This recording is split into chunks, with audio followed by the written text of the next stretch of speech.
তোর মনে আছে যে কতগুলো শুকুর দেখলাম, ওইদিকে শুকুর পালে ওরা। এখন পাশের জন্য বলতেছে যে হেই, হেই, তুই এমন জিনিসের নাম নিছিস 40 দিন তো এবারে অজুই থাকবে না। আর কয়দিন?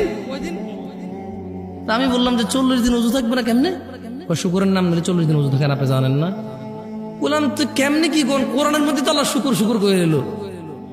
সূরা মায়েদায় শুকরের কথা, শুকরকে শুকরই বলছে, অন্য কিছু বলে নাই। শুকরকে শুটকি বলে নাই, ছাগল বলে নাই, শুকরই বলছে কোরআনে। তাহলে কোরআনে হাফেজ যখন তারাবি পড়ে, খতমে তারাবি পড়ে, একে সূরা মায়েদা পড়ে না? আমি ওরা জিজ্ঞেসি যখন হাফেজ তারাবি পড়ে, খতমে তারাবি পড়ে, সূরা মায়েদা পড়ে কিনা? কয় পড়ে। আমি বললাম তো সূরা মায়েদা পড়লে তো সে খিনজিরও বলে, শুকরের কথাও বলে। তো তার নামাজই অজু শেষ হয়ে গেছে, 40 দিন তো তার অজুই থাকবে না, আবার তারাবি পড়াবে কিনা সে? বুঝছেন ইসলামকে কিভাবে জানে এখানে মানুষ? হাসতেছেন আপনারা, দুঃখ লাগে না? আমি খুব দুঃখ পাইছি যে উনি বলতেছে কেন জামশেদ ভাই আপনি জানেন না শুকুরের নামে তো 40 দিন এই নামা মানে অজুই থাকে না। আল্লাহু আকবার। শোনেন।